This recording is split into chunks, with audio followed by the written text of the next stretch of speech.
welcome to Cracking the Codex for Tyranids. This would be episode 2 for the Unending Swarm. Obviously, we've gone a little off-piste with this. Haven't had time to really break down all of the detachments. We did have a big video where we looked at the whole index, so the whole codex, I should say, with Davey, and we've got him back. Special guest Davey is here to speak about Unending Swarm. How are you feeling about this one, Davey? Oh, hello everyone. I'm feeling good. I'm actually taking this detachment to a GT this weekend, and I've taken it to 2 other GTs and won an RTT with it. Pretty good results. The king of the RTT right here. Oh, it's one a RTT, great, one store, one RTT that I just keep winning. it's a great, I'm not great going way to anymore. get I don't think it's consistent fair. games, you know. Lovely stuff. And as always, we are joined by John as well. How are you doing, John? Yeah, really good. I'm really curious to see what this detachment has that keeps bringing Davey back as quickly as he brings back his gaunts. Very good, very good. Nice. All right, so Unending Swarm. If you are a Tyranid player, what do you get? Well, first of all, you get some army rules. Give us a breakdown on Synapse, Davey. So Synapse is Tyranid's full army rule. You have certain units that will have the Synapse keyword, and those guys emit an aura of 6 inches that benefit non-Synapse units within that aura.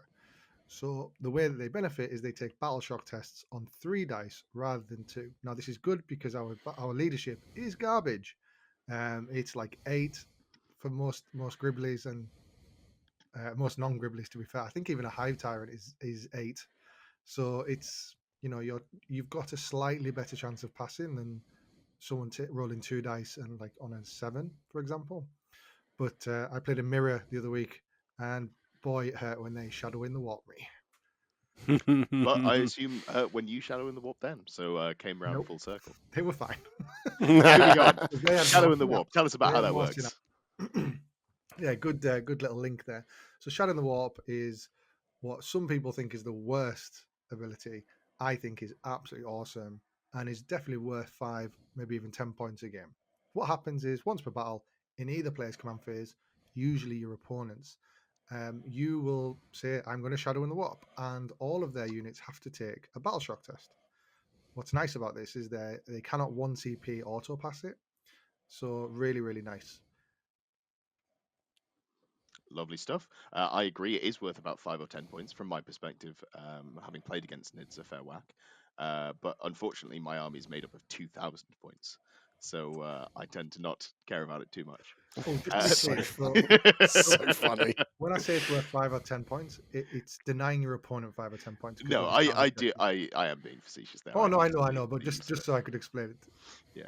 Yeah. And what do you get for being the Unending Swarm? This massive block of text is essentially Blood Surge. So what happens is every time you lose a model from your unit due to a ranged attack in the shooting phase, or when you've been overwatched, it's any time you shot really.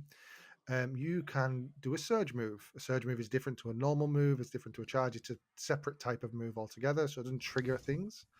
You roll 1d6 and you can move up to that that amount, but the unit must end as close as possible to the closest enemy unit. So the unit needs to be closer, not every single model. So one model can go wee and go towards the unit, the closest unit, while everyone else just goes where the hell they want, onto objectives, in the kitchen, Timbuktu, wherever they want, as long as they're within coherency. Just to expand on that a little bit, because you did touch on it, but just to make it very clear for everyone watching, when you say it's a different move and it doesn't trigger things, by that you mean all of the stratagems that so many armies have now, where if you end a normal move within a unit, within 9-inch range per unit, they get to spend a CP and then move.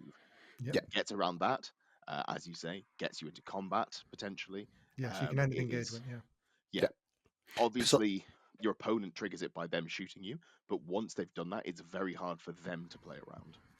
Because a lot of those stratagems, like the Space Marine ones, are in reaction to you doing a normal move in your movement phase or in other phases specifically. So this being their shooting phase, it probably won't trigger. Yeah, on top of not being a normal move as well, just multiple layers of why it wouldn't work. Yeah, the big interesting thing about this is you can get around it, and it makes games quite interesting if a headache inducing for your opponent, because it's all about sequencing. You've got to work out who needs to shoot first. Yeah, absolutely. So, that's not all you get for being in the Endless Swarm. You get a couple of enhancements available to you. Give us a run through on these ones, John.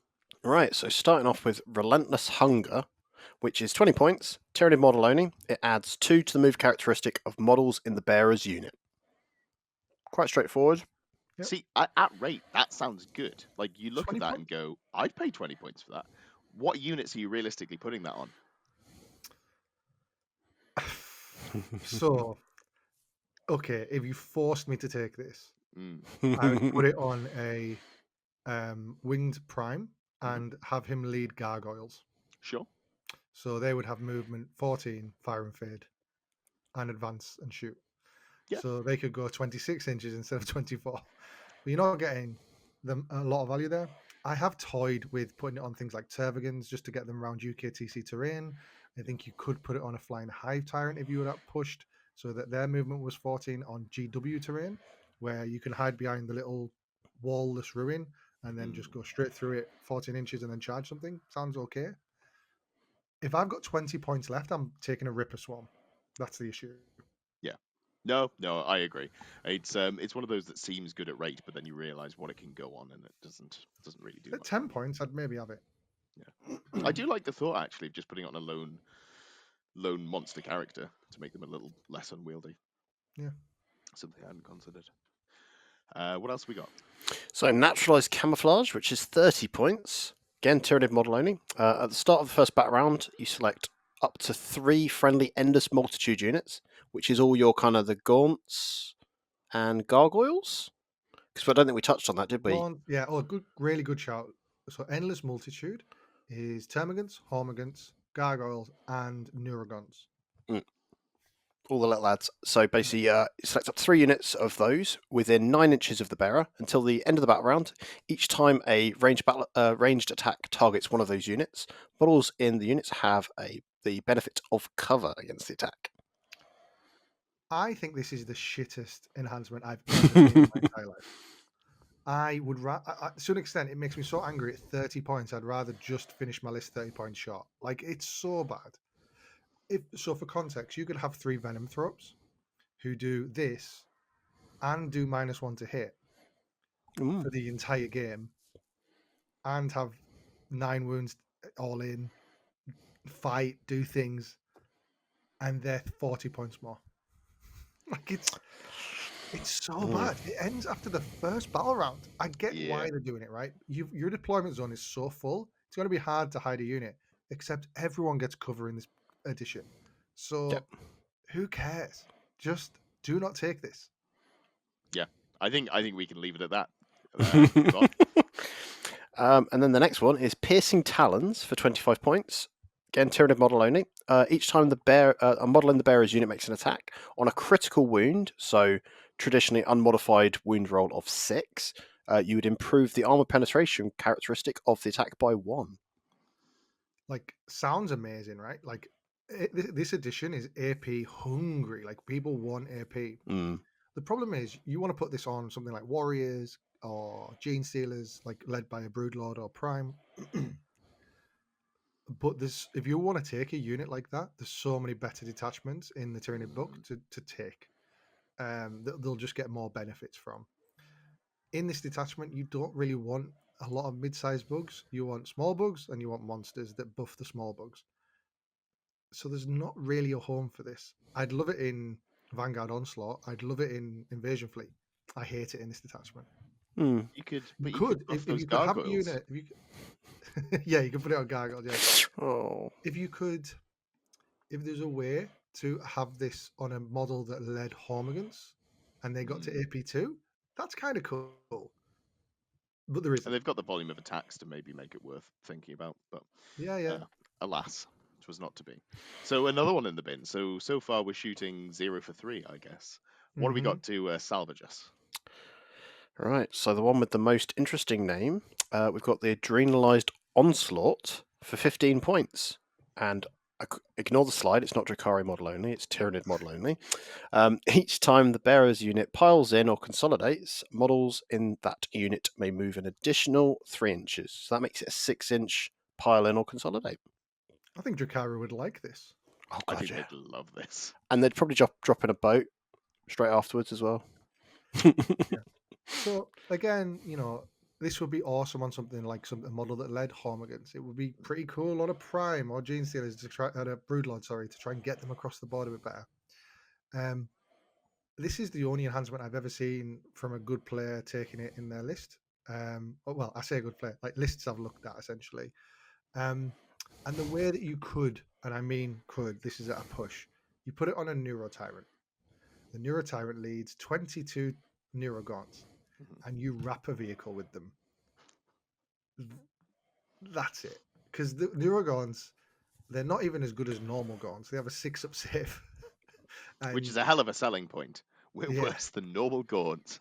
Exactly. So I could see end of turn scoring this being quite useful, because you would maybe charge into someone. You could only get like 3 Neurogons around the model, so then the rest of them just go where they like, pile in and consolidate onto objectives perhaps. They're not even OC2, they're OC1. So it's like you're really stretching to make this a thing. I think the player that did take this has since removed it from their list. So yeah, it's the crappest of a really crappy bunch. No, the least crappiest of a really crappy bunch. Well, a glowing endorsement. There must be something to salvage this detachment, though. Oh yeah. What about stratagems? Stratagems. Right, so for NIDs, do you have a way to get free battle tactics, or is this more a reference for people who will be making them more expensive? You do. So Cool. you buy the Hive Tyrant and you Yep. buy the Flying Hive Tyrant. Both Cool. give a free strat per turn. So Nice. it's really cool in this detachment, which you'll find out in a sec. Cool. So the first one, teaming masses. It's in your opponent's shooting or fight phase, just after they've selected a target. One endless multitude unit from your army, so those little guys that we heard about earlier, is selected as a target by one or more attacking units. This makes them, until the end of the phase, -1 to hit. Yeah, it's pretty handy. Pretty handy because you don't have a lot of durability in NIDs. Everything has a 5. Well, most things in this army have a 5-up save. So giving them -1 to hit's pretty cool. You usually use this in combat because you've got venom throw-ups, which you ladder back to, which give -1 to hit and shooting. So this is if you get attacked by, like, against Necrons. It's super fun because you just go, you can't hit me. Also, nice synergy. Hopefully, I'll see this weekend with the Flying Hive Tyrant, because the Flying Hive Tyrant can make this free, and can also point at the unit that's in combat with the unit that you've made this free on, and say, "Oh, you've got -1 attack each." Oh, okay. So Handy. you make a unit quite durable without using the Feel No Pains or Invulns or anything like that. Cool. Sounds good. Right. So the next one, swarming masses, another battle tactic, is in your shooting phase or fighting phase. You select one endless multitude unit from your army that has not been selected to shoot or fight this phase. Until the end of the phase, weapons equipped by the unit have sustained hits 1, and if they contain 15 or more models in the unit, each time they make an attack, unmodified hit rolls of 5 score the crit hit. Yeah, man, this is good, right? This is against certain armies. This is awesome. Anything with a 3-up armor, so just for context, if something has a 2-up armor, my Gaunts cannot kill it. If it has a 3-up armor, I've got a chance. I've killed Canis Rex with like 3 units of Gaunts and this stratagem. Like it was pretty cool. So this is really good. You get the crits on 5s, you get sustained 1. Fine, that's already good. The other buff that you're going to get is if you have a Tervigan. The Tervigan has a 6-inch aura from the Gaunts of lethal hits. So they get lethal 5s and sustained 1. And then you've got it on your Termagants. Now, the Termagants, we should talk about their weapons real quick. The best one by a mile is Spine Fists. 12-inch range, so a bit rubbish, but it's a pistol. It's assault. It's twin-linked. It's awesome. So you're wounding on 6s. If they're battle shocked, you're wounding on 5s if you've got neurolictors. So you're wounding on 5s with 36 shots. I'll explain why in a second. It's 36. And and you're re-rolling wounds, and you've got lethals on 5s, you've got sustained on 5s, you just end up like putting so much dice into your opponent. It feels like you're playing orcs. It's great. You've also got 2 flamers in there which do dev wounds. So they don't benefit from the strat, but it's pretty handy. Yeah, no, that makes sense. Terrifying. It's a hell of a lot of output in comparison to what you get naturally. Yeah, people are very surprised when your term against wipe a unit. You throw enough dice at anything, right? That's the theory. Except 2-up armors. I cannot kill 2-up armor. Have you tried throwing more dice? Yeah, more dice. All right, that's all well and good, but how are you ever going to get there? Is there some sort of maybe way to get closer to the enemy and get some charges in? Well, funny you should say that, Ed. The next stratagem we're looking at, Bounding Advance, is a battle tactic for 1 CP, which you trigger in your movement phase, 1 Landless Multitude unit from your army. Until the end of the phase, each time they advance, do not make an advance roll. Instead, just add 6 to the move characteristic of the models in that unit. So this is super obnoxious. So 1 CP, a battle tactic. Every turn, my Hive Tyrant can point at another unit and just go, you move your normal move and add 6 inches. Of course, a lot of the guns are assault, so they can shoot. Or they're Hormigant, so they can advance and charge. Really cool. So this is great on gargoyles because they move 12, advance 6, shoot, and then move another 6. So they've gone 24 inches in a turn, and I haven't even spent a CP if I've got a Hive Tyrant. Like, it's so good. You also, and I think a lot of, and I'll take that, I can't take this terminology for myself. It's Sam Pope spoke about this in the article he did. I recommend you Google Sam Pope Tyranids, and it comes up with one of the articles. He wrote an article about this detachment as well, and he was essentially saying, look, every unit, you need to think about, like, can you auto advance 6 and take that objective every turn? And if you can do that, you can win a game. Like, it's fairly straightforward. Yeah, we'll whack that link in the description for people who are. I'll send that over. So I think for me, this stratagem makes the detachment. Like, having the reliability of getting where you need to be is one of the fundamental building blocks of like this sort of play style. Being able to say, I can do this turn, and it's up to my opponent to stop me, or like they can't stop me because I've got the movement to do it, and it's a flying model or what have you. Just having that consistency and being able to do it on 2 units is huge. Yeah, you're totally right, Ed. Like, this detachment doesn't play like 40k. It's playing its own game, and its game is, can I move into the right places? Right, so on to the next stratagem. This is, I think, my favourite one. So it's not a battle tactic. Synaptic Goading. Any phase, just before an Endless Multitude unit from your army that is within Synapse range of your army makes a surge move. That Endless Multitude unit then makes a surge move. It can reroll the d6 to determine how far they move, and it can end that move as close as possible to the closest objective marker instead of enemy unit.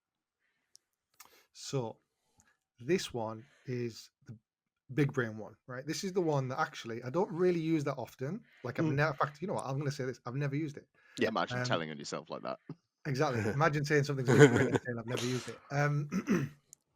It's not. So there's a one circumstance you want to use this, and as such, I never really use it. I always feel guilty if I do use it because it's, you know, when you're explaining what the army does to your opponent, the last thing you want to do is read through 6 stratagems that they don't care about. Yeah. They're just going, yeah, come start the game. This is the one that has one amazing use case. It's when you're in combat and a vehicle shoots you, or someone shoots you with a pistol, I can pull out of combat onto an objective. Very funny. Nice. Yeah, so you can just go, like well, that. okay, fine, you're not fighting me then. I mean, then they totally charge you. But yeah. But there is an argument, like, you know, there's a scenario where it's like I don't have enough OC on an objective and I just go, okay, I'm on. Yeah.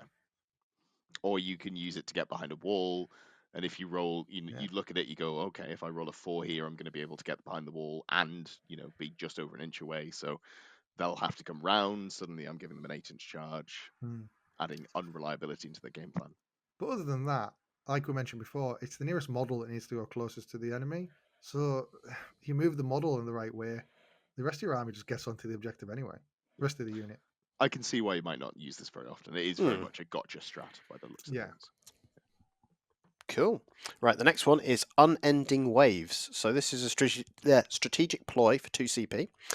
Any phase, one endless multitude unit from your army that was just destroyed, you can use it even though it has been destroyed, because you shouldn't normally be able to target a unit that has been destroyed. You add a new unit identical to the destroyed unit in strategic reserves at its starting strength, but the caveat is no characters that were attached to the unit come back. Oh, cool. So my Tyranid Prime with +2 movement isn't coming back. God. That felt really worthwhile, didn't it? Yeah. That's right. So, like, I agree with Ed. Bound in Advance is very good. This is the strat that you take the detachment for, in my eyes. You have loads of these units that you just get back for 2 CP. So every time you bring a unit back, it's anything from 120 to 90 points if you brought Neurogons back. Why would you ever do that? Up to like 160, which is a squad of gargoyles. Yeah, And but those that's fine gargoyles because are obnoxious.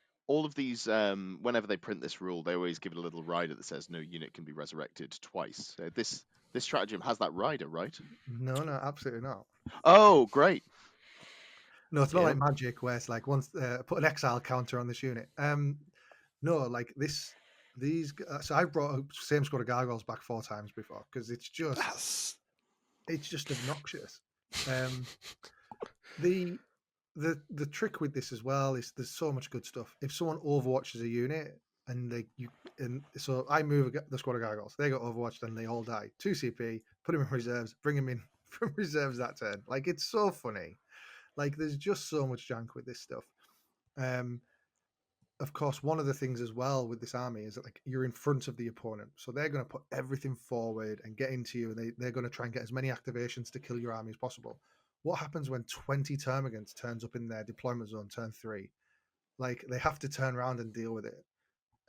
So you use this to not only bring back a unit, but place it in really awkward situations positions for your opponent. The interesting thing is a lot of people have ruled, and I think rightly so, that a battle shocked unit can't be brought back. I can't use this stratagem on a battle shocked unit.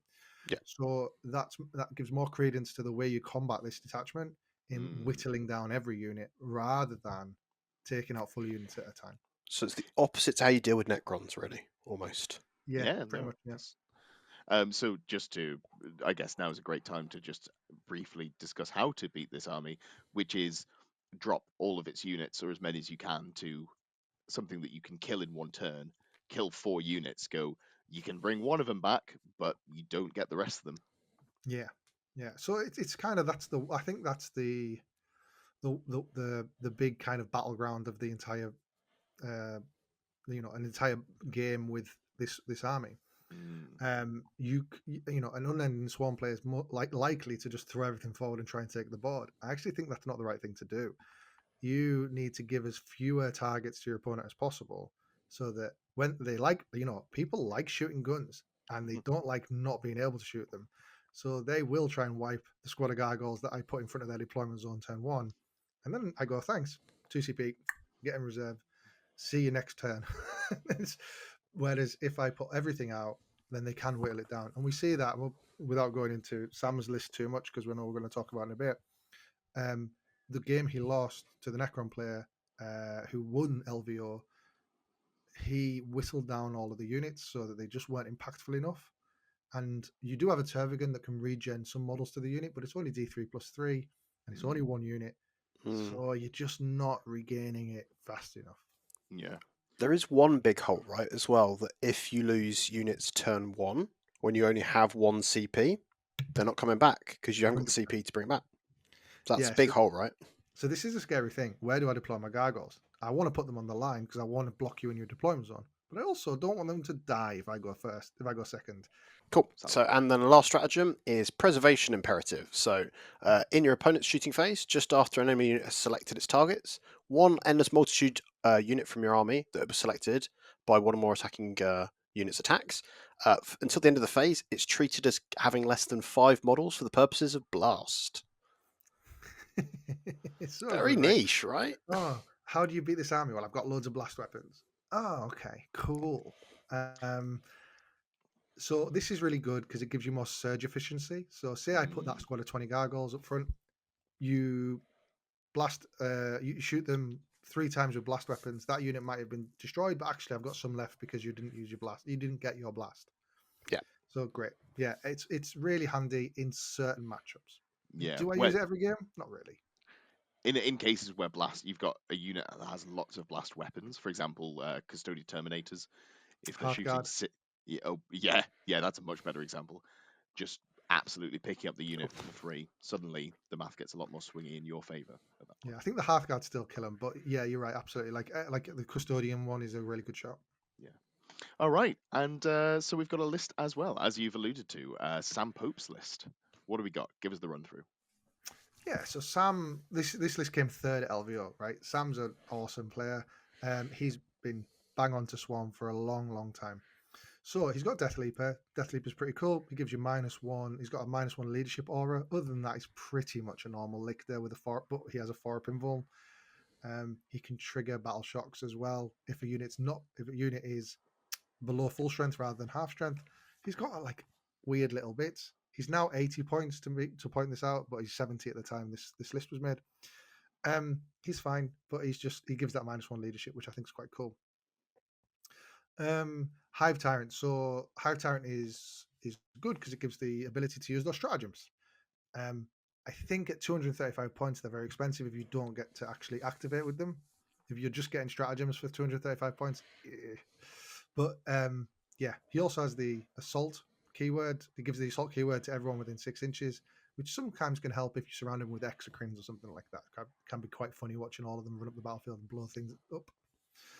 Then he's got the 20-man gargoyle, so that pretty much the must take in this detachment for me. You always take a 20-man gargoyle. Then a bunch of termagants. So 4 times 20, between 3 units and 4 units is what you tend to see. I like 4 because you've got a bit of redundancy if one of them gets absolutely mullered. But these guys are great. I think it's Sam took them all with spine fists, which we've already alluded to is just awesome. If you get them into the right place, they can be in combat and do actions, things like that. Even if they don't, if you said to me, Dave, I haven't got any spine fists, I've all got devourers. If you can get yourself 2 of these web stranglers, I think they're called, like the flamers, then they're assault. So they'll allow the unit to do the same thing if they can advance and do an action. Can't do it in combat, but still, advancing and doing an action is pretty good. Xenos privilege as well is no one can tell what the weapons are, so Yeah. you could probably 100%. get through a whole event and no one even blinks. Yeah, absolutely. You got a Biovore. Biovore does Biovore things. If you don't know what that is, they shoot a spore mine into, like, kind of like coming from reserves, so it has to be outside of 9. But it doesn't count as strategic reserve, so it's not like screened out by 12-inch deep strike bubbles and things like that. That spore mine then lands and does your secondary for you, whether that's investigate signals, cleanse, deploy teleport homers. So it's a scoring machine. It'll also make your opponent screen out their backfield for days. So it really drags your opponent into different mindsets. Awesome unit. Everyone, you get one in every single list. 3 exocrines. Exocrines are our best shooting platform. It's strength 8, a d6 plus 3 blast, strength 8, -3, 3 damage. They're just awesome. They're a little bit less tanky than other monsters, but what's really nice about them is they're cheap enough to put into reserves, and I put all 3 of them into reserves, I think, and then Ooga Booger out of reserves and just shoot something, which is great. Or you can put them on the board if you're playing Custodies. It's a great profile into them. Yep. Got a Lictor. So Lictor's rapid ingress for free. Again, more scoring if you're really into that kind of stuff. You can also pick out a Necron character, quite nice, with precision. So yeah, that's what I have mine for, a little bit of flexibility in doing that kind of stuff. 20 Neurogons, so they go with the Neuro Tyrant. The Neurogons spread out the synapse. So when they're within synapse range, they give synapse themselves. So you can keep all of these massive units within synapse range, so they're taking battle shocks on 3 dice, etc. 2 Neurolictors, they're just great. They make your enemy units take battle shock tests within 12 inches. They are mediocre in combat at best. They are very durable with 7 wounds and a 4 pinvuln. They also have stealth, so they just hang about. They're now 80 points, and rightfully so. And then finally, a squad of Venom Throps, because they just buff the entire army. They give that -1 to hit and cover to monsters, which is pretty nice. So the monsters don't get -1 to hit, the infantry do, but the monsters get the cover aspect of it, which is really nice.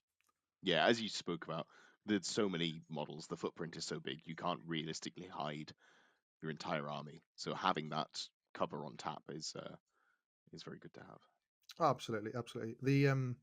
The board presence you get with this army is unbelievable. If you put anything in reserves as my opponent, do not expect it to come down anywhere near my half of the board.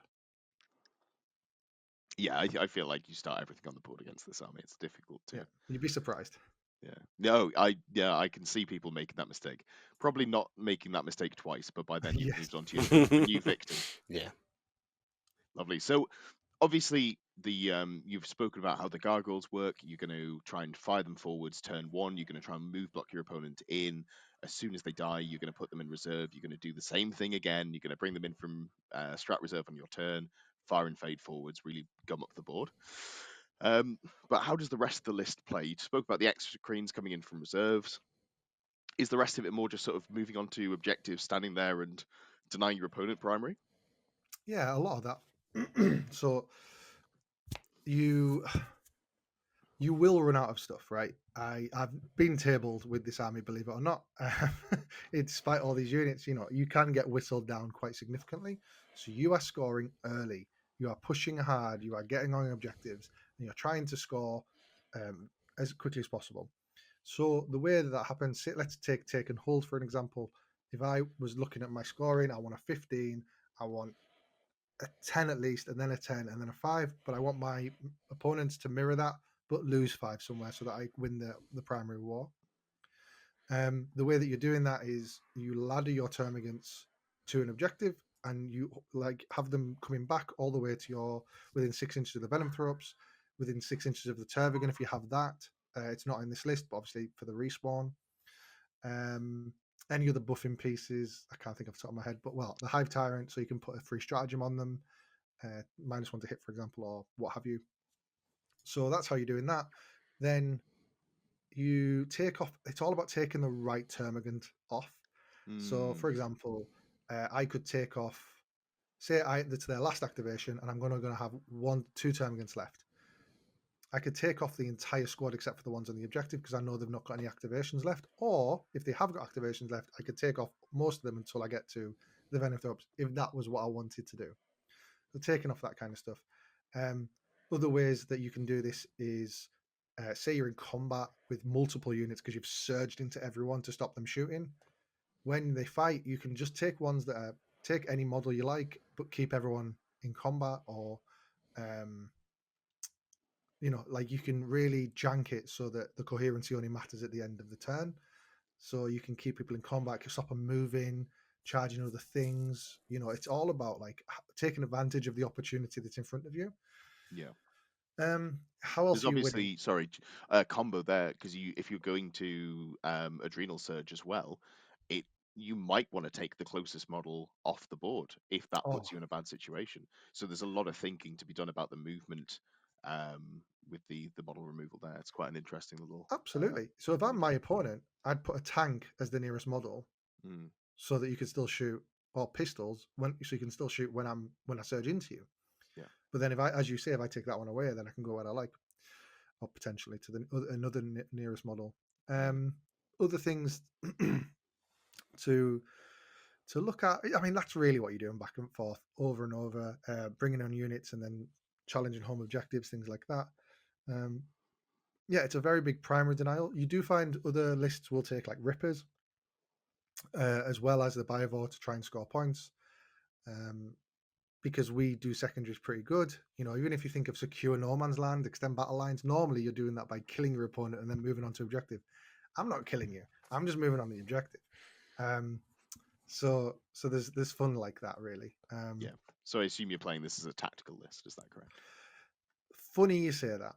You can play it fixed. You absolutely can. And you know what? In some matchups, I've absolutely battered people playing fixed.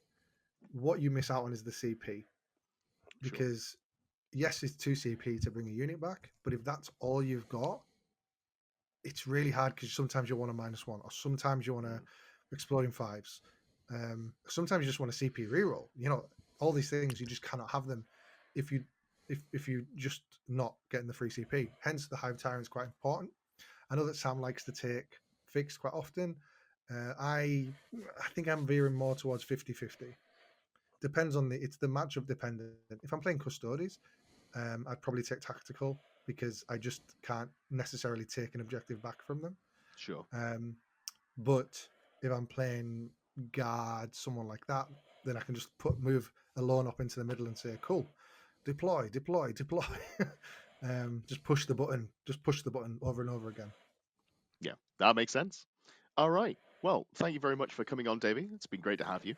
And we will be back next week with another mystery episode. Not entirely sure what we've got. There'll be another poll going up. Whatever you fancy watching the most, that poll will be going up. Usually goes up on the weekend. Do let us know what you fancy. As always, leave us a like, a comment, all of that good stuff, so we can continue to get more people watching. And thanks for your time.